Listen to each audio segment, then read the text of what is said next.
Good morning mga kaibon. Yun, mag-update lang ulit tayo sa mga ibon natin dito, no. Check natin yung mga painakay natin kung okay pa ba. Tara, samahan nyo ako mga kaibon.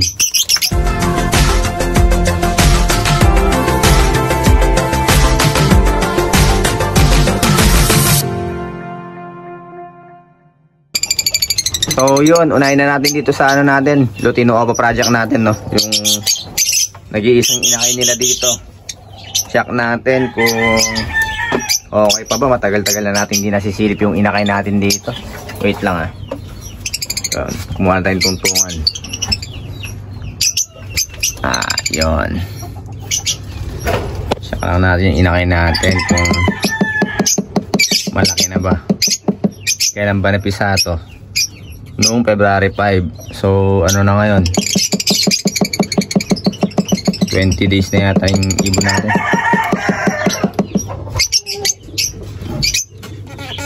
Check natin kung okay pa. Ayun mga kaibon. Ayun sana namang green new wing opaline to. Green new wing opaline sa palagay ko mga kaibon na yan Yun, healthy yung nag-iisang painakay natin dito. Nice one. Sable na naman Sable na naman. Puro sable talaga yung nilalabas nung magpares na to. Ayan Puro sable talaga yung nilalabas nila. Goods na goods. Ayos. Tara, lipat naman tayo. Ito mga kaibon, yung Opaline RF project natin. Silipin natin kung ilan na ba yung pisa dito sa Opaline RF project natin, Red Factor Opaline project natin. Silipin natin kung ilan na yung pisa sa mga inakay nila. Nag-start sila nung hatch nung 22. Yun. Pero expected dapat 23. Pero 22 pa lang namisa na yung ibon natin. Palabasin lang natin yung natin dito. Yun, lumabas na. So yun, tatlong malulusog na inakay. Ayun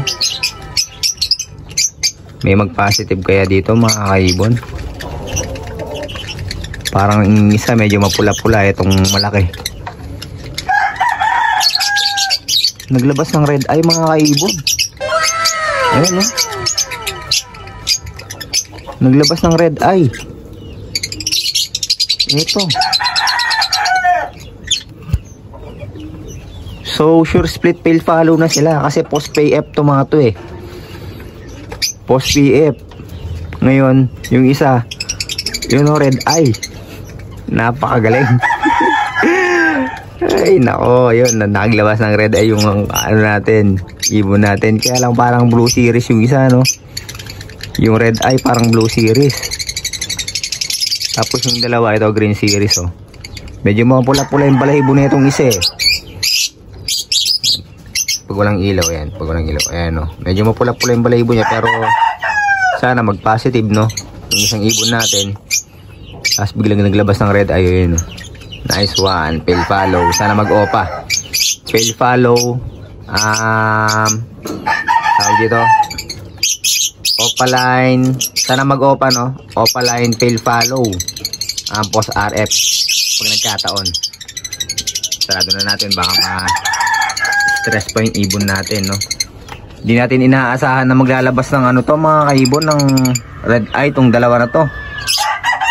Yun, napakagandang balita. Nice one. Lipat naman tayo dito mga kaibon sa Opaline pale follow project naman natin yung green split opa natin, tsaka green split opa pale follow, tsaka green opa pale follow natin. So nag-hatch na to Hindi ko lang alam kung kailan, kalimutan ko. Pero nung magkasunod lang sila dito sa taas dito sa red factor na to, mas nauna lang yung sa red factor natin na project natin na nag-hatch. Hindi natin nalista, pero tignan ko dun sa kung nalista ko. Pale follow project dito sa listahan natin dito. Wala, hindi natin nalista, no? Pero yun, mag-estimate na lang tayo. Check lang natin.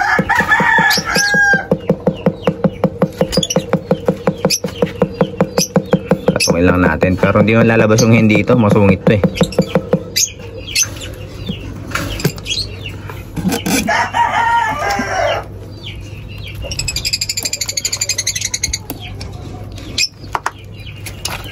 Ako nangangamoy deads na ano, inakay.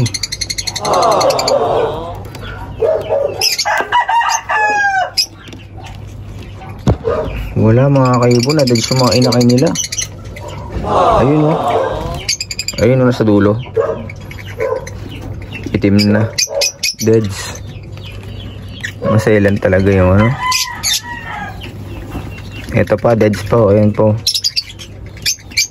Tatlo, ito pa. Ayan po.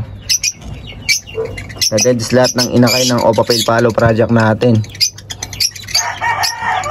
Wala. Maselan talaga yung mga pale palo kasi mga red eye, no? Kaya dapat talaga, ano? Tawag dito. Mahirap makabuhay talaga ng red eye, eh. Tatlong inakay na deads nila, sayang. So yun, pagpapahingin muna natin yung ibon natin para naman ano, makondisyon ulit yung mga ibon natin sa breeding. Tapos lipat naman tayo dito guys sa pinaposter natin, no, dito sa back to back personata natin. Galing nga to sa ano, sa parisan na ano natin, no, Lutino Opaline project natin, yung may isang inakay kanina. So anak na nila to eh. Ayun, dalawa oh. Dalawang malulusog na inakay. Ang laki na ng isa oh. Mukhang Ewing din yung isa. Or pareho silang Ewing. Parang mga Ewing sila guys. Ayan oh. Dun sana lumaki na malusog yung mga inakay natin. Galing bumuhay nung ano, nung personata natin dito. Pag may ipapaposter tayo, dito na lang sa personata natin. Tapos dito sa Opaline Dilute project natin, no, patungin lang natin. Nesting na to eh, alam ko eh. Check natin kung namamagana yung puwet ng hen natin dito para ma-check natin kung mag-breed na. Hindi pa. Pero nesting na to guys, nesting na to. Sigurado na to. Bibilang na lang tayo ng linggo dito, mangingitlog na tong hen natin dito. Kasi nesting na. Nakikita ko na sila nagme-mate eh. Yan. Pinalitan natin yung par blue natin dahil ayaw nung ano, no. Mas gusto niya tong ano, yung blue Opaline Dilute natin na cup. Pinares na lang natin sa par blue Opa split dilute natin kasi maglalabas din naman ng par blue Opaline Dilute yan eh. Dahil ano, dominant ang par blue pagdating sa blue series. Yun. Tapos dito naman sa isang red factor Opaline project natin, yun, sinalang na rin natin, binuksan na natin yung nest box nila, no. Labasin lang natin. Ito yung cock natin, yung blue Ewing natin. Post RF, post PF, post Dilute, post RF, no, na natin split Opa cock. Tapos ito namang isa, ganun din yung ID niyan, Ewing din, kaya ng possible hen to, no. Tingin ko ano, ganun din, bibilang na lang tayo ng linggo dito, mangingitlog na to kasi nag-mate na rin to, no? Nesting na rin yung ibon natin dito. Yun. Tapos ito pa yung isang project natin na ano,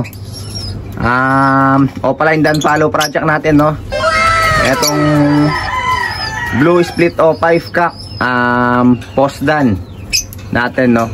Tapos kaper niya yung binigay sa atin ni ano, ni Sir, yung binigay sa atin ni Sir ano, Francisco El Ciario, no. Etong green Opa split Dan Follow naman.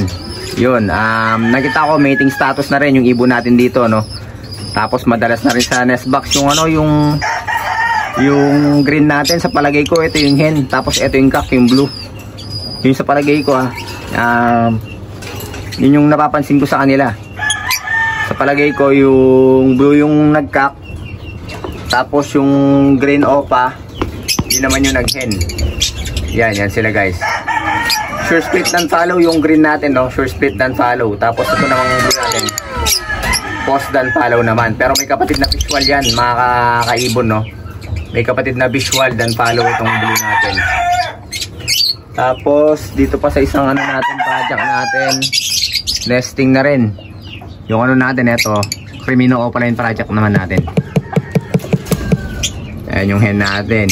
Tsaka ito yung kak natin, no? Itong kak natin, proven na to. Green split opa, split ino, split fire blue. Tsaka itong fire blue opa, split ino natin. Yun, namamagana yung pitan nito, alam ko no? Yan yung magana yung pitan niya. Naging nesting na rin. Yan, tingnan na natin. Hindi makita guys naratak pa nung kak. So yun mga kaibon, no? Nag-update lang tayo sa mga breeder natin dito sa ibunan natin. Hanggang dito na lang yung vlog natin para ngayong araw na to mga kaibon, mga kalapatids. Maraming salamat. Mamaya magsasakay pala tayo, no? Kalbayog naman yung release ni Pogi sa sa linggo. Pero ngayong Webes na yung sakayan, no? Maagaga yung sakayan. Nag-adjust dahil nga malayo-layo na yung release ng kalapati natin. So yun mga kaibon, mga kalapatids, nag-update lang tayo. Maraming salamat. Ingat and God bless po sa inyong lahat.